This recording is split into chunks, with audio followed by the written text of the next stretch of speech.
देखिए एसआईआर जो है इलेक्शन कमीशन कर रहे हैं उनको, और होता भी है 10 साल 15 साल पर ये चीज़ होता है, होना भी चाहिए। इसमें कितने लोग माइग्रेट कर गए, कितने लोग इंतकाल कर गए, तो अब जो लोग रियल में हयात से हैं उनका नाम रहना चाहिए, और जो लोग गुजर के हैं उनका नाम काट देना चाहिए। ये इलेक्शन कमीशन का पावर भी है और वो अपना इस्तेमाल भी करते हैं, और करना भी चाहिए। पिछला जो एसआईआर हुआ था वो असेंबली इलेक्शन के बाद हुआ था, ये इलेक्शन से पहले हो रहा है। पिछले बार जो एसआईआर हुआ था वो 3 साल में मुकम्मल हुआ था। इस मर्तबा जो एसआईआर हो रहा है 10 करोड़ लोगों का 1 महीना के अंदर एसआईआर मुमकिन है, और लोग कितने परेशान होंगे। देखिए एसआईआर जो है इलेक्शन कमीशन कर रहे हैं उनको, और होता भी है 10 साल 15 साल पर ये चीज़ होता है, होना भी चाहिए। इसमें कितने लोग माइग्रेट कर गए, कितने लोग इंतकाल कर गए, तो अब जो लोग रियल में हयात से हैं उनका नाम रहना चाहिए, और जो लोग गुजर के हैं उनका नाम काट देना चाहिए। ये इलेक्शन कमीशन का पावर भी है और वो अपना इस्तेमाल भी करते हैं, और करना भी चाहिए। इसको मॉडिफाई होनी चाहिए, लेकिन इसमें 2 तरीके पर हम लोगों को इख्तिलाफ है। एक तो टाइम का और दूसरे तरीका का। टाइम का यह है कि पिछला जो एसआईआर हुआ था वो असेंबली इलेक्शन के बाद हुआ था, ये इलेक्शन से पहले हो रहा है। पिछले बार जो एसआईआर हुआ था वो 3 साल में मुकम्मल हुआ था।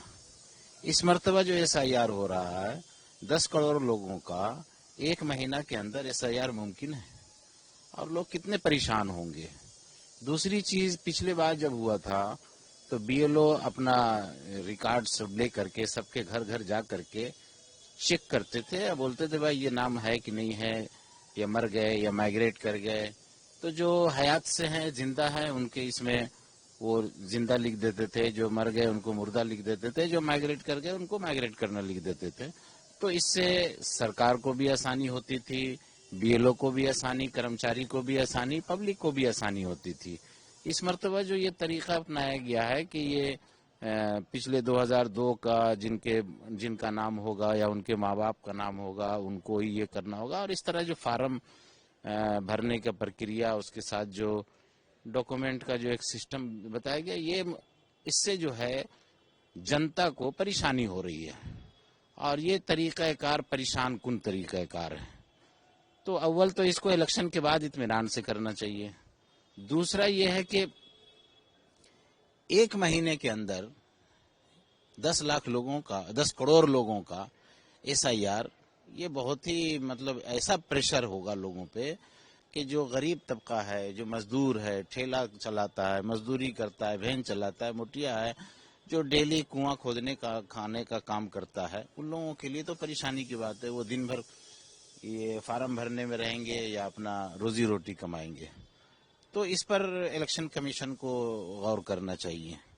और दूसरे ये है कि टाइम जो है ये बहुत कम टाइम है, और इस टाइम में इलेक्शन से पहले ये मुनासिब नहीं लगता है।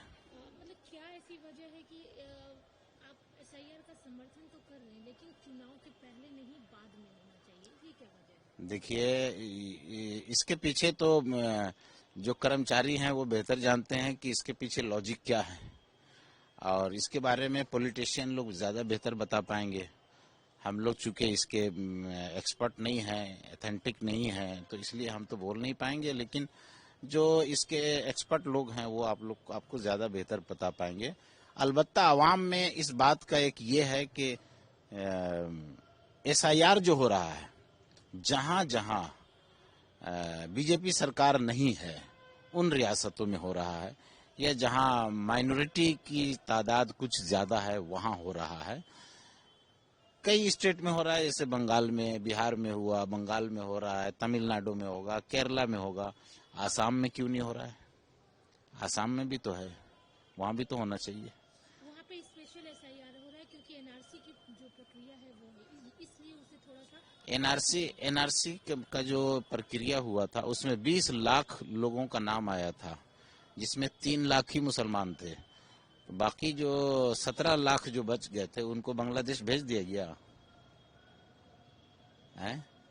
तो ये सब आवाम को परेशान करने का तरीका है। जो सरकार को चाहिए आवाम को सहूलत पहुंचाना, आवाम को परेशान नहीं करना चाहिए। जनता को परेशानी होगी तो ये दुख की बात है। एक चीज देखा जा रहा है इस प्रक्रिया में, कौन बांग्लादेशी है, कौन अवैध तरीके से आया है, इस पर ज्यादा फोकस हो रहा है। आपको नहीं लगता कि इससे जो अल्पसंख्यक समुदाय है वो कहीं ना कहीं जो वाजिब तरीके से यहाँ रह रहे हैं वो भी टारगेट हो रहे हैं? हमारा ये साफ कहना है कि जो हमारे देश का है वो देश में रहेगा, जो देश का नहीं है वो बगैर हमारे देश के परमिशन के, कानून सिस्टम के खिलाफ रह रहा है तो वो इलीगल है, उसको नहीं रहना चाहिए। लेकिन आप अभी कुछ दिन पहले की बात है, 42 या 45 आदमी बॉर्डर पे पकड़ाए गए थे जो यहां से भाग करके जा रहे थे। 42 या 45 में सिर्फ 3 मुसलमान था, बाकी सब तो गैर मुस्लिम थे। तो मुसलमान इलीगल यहाँ पे नहीं है। हम लोग को भी हो सकता है इक्का दुक्का केस हो, हम ये नहीं कह रहे। सरकार को इसका हक भी है कि वो इसको जांच भी करे और होना भी चाहिए। इलीगल किसी को किसी मुल्क में रहना भी नहीं चाहिए, ये गलत है, इसका हम कभी समर्थन नहीं कर सकते हैं। हमारा जो चीज कहना है कि आवाम को आप कैसे सहूलत पहुंचा सकते हैं वो काम कीजिए। अगर बॉर्डर से कोई भी इलीगल तरीके से हमारे देश में आता है तो ये जिम्मेदारी किसकी है? आम नागरिक की नहीं है, ये जिम्मेदारी सरकार की है, बीएसएफ की है। और बीएसएफ जो है सेंट्रल गवर्नमेंट के अंडर में होता है। बॉर्डर की हिफाजत, बॉर्डर की सुरक्षा सेंट्रल सरकार के अंदर में आता है। उनको इस पर सख्ती करना चाहिए। वहां पर कोई भी एक परिंदा इधर से उधर पर नहीं मारे, ये चीज होना चाहिए। इसके बाद अगर यहाँ इस पार आ भी गए तो क्या जो राज्य सरकार है उनको नहीं चाहिए कि वो सख्ती बरते, वापस बोलते कि ये हमारे लोग नहीं है? भाई ये राज्य सरकार का काम तो नहीं है ना, वीजा देती है सेंट्रल सरकार ना। सिक्योरिटी फोर्सेस की, बॉर्डर सिक्योरिटी की जो हिफाजत की, जो बॉर्डर की जिम्मेदारी है वो सेंट्रल सरकार की है ना। तो सेंट्रल सरकार अपनी जिम्मेदारी तो कबूल करे ना। और अगर वो उसके बावजूद आ रहा है तो ये नाकामी किसकी है? इसी सरकार में अगर देखा जाए तो कितने ऐसे भी मिले हैं जिनके पास वोटर कार्ड भी है, आधार कार्ड भी है, और वो इसी राज्य में रहेगा। अब आप बताइए, वोटर कार्ड कौन बनाता है? स्टेट गवर्नमेंट बनाती है। आधार कार्ड स्टेट गवर्नमेंट बनाती है या सेंट्रल गवर्नमेंट बनाती है? तो जो बनाती है उसकी तो जिम्मेदारी है कि इसकी जांच करके उसको प्रूफ ठीक करे।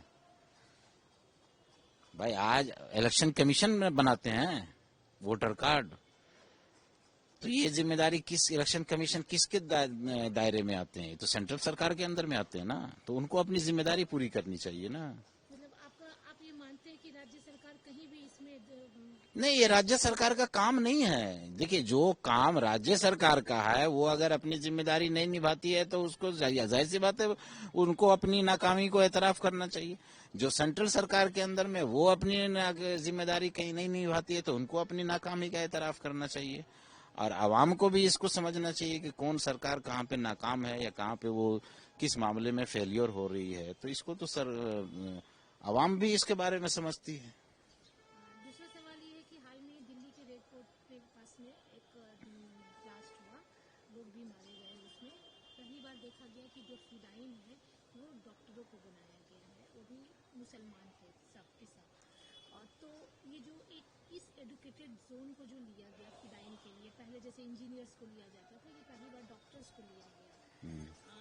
क्या ये एक खराब मैसेज नहीं जा रहा है इस कम्युनिटी के लिए कि पढ़े लिखे होने के बाद भी उन्हें इस चीज के लिए तैयार किया जा रहा है? देखिए, एक बात बताते हैं, हम डॉक्टर इंजीनियर की बात नहीं जानते हैं।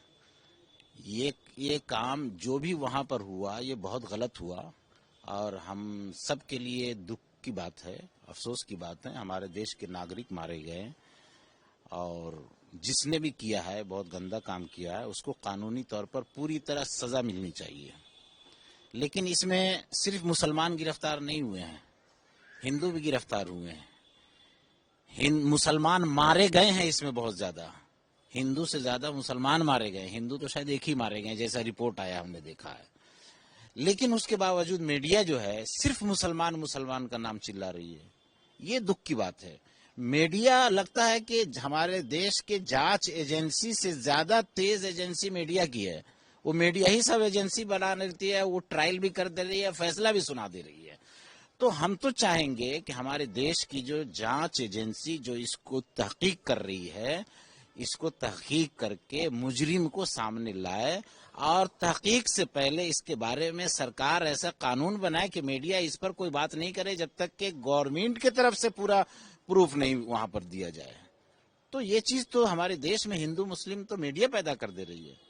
ये हिंदू मुस्लिम की कौन सी बात है? इससे पहले जो मालेगांव बम ब्लास्ट धमाके में प्रज्ञा सिंह ठाकरे जो आई थी, जिन्होंने अपना जुर्म भी कबूल किया, सब कुछ किया, उसके बावजूद उनको केस हटा करके इलेक्शन में लड़ा करके उनको सांसद बना दिया गया। इसको आप क्या कहिएगा? हम ये नहीं कहते हैं कि ये सही है, ये सब गलत है, चाहे पढ़ा लिखा हो या बेपढ़ा लिखा हो। और किसी डिपार्टमेंट को हम गलत नहीं कहेंगे, वो इंसान गलत है जिसने ये गलत काम किया है। और वो चाहे मुस्लिम नाम का आदमी हो या हिंदू नाम का आदमी हो, जो ऐसा कर रहा है वो गलत कर रहा है और इसको सजा होनी चाहिए। कानूनी तौर पर जो हमारे देश में सख्त से सख्त सजा होती है वो होनी चाहिए। गलती कर रहा है सर, एसआर लेके प्रभाव फैल रहा है, इसमें कुछ कहना चाहेंगे सर? ममता बनर्जी कह रही है कि निर्वाचन अध्यक्ष एसआर को प्रभावित कर रहा है, इस सिलसिले में कुछ कहना चाहेंगे? कौन प्रभावित कर रहा है? निर्वाचन कमीशन कर रहा है, ममता बनर्जी ने बोला सर। ममता बनर्जी बहुत आल फाल बकता है, कोई मीनिंग नहीं है, मीनिंगलेस बात करता है। तो उनको हर बात को सीरियसली नहीं लेना चाहिए, क्योंकि उनका बात most of the words baseless. इसीलिए निर्वाचन कमीशन को चिट्ठी दिया है एसआर स्थगित करने के लिए, क्या कहेंगे? हाँ, क्या निर्वाचन कमीशन को एप्लीकेशन किया है एसआर को स्थगित करने के लिए सर। वो तो बहुत ऐसा बहुत बात करेगा, क्योंकि एसआईआर में जो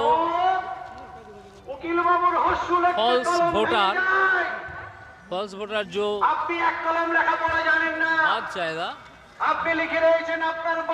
तृणमूल तो उसका बेनिफिट लेता था, दिस टाइम बेनिफिट नहीं मिलेगा, इसीलिए ऐसा बोलता है।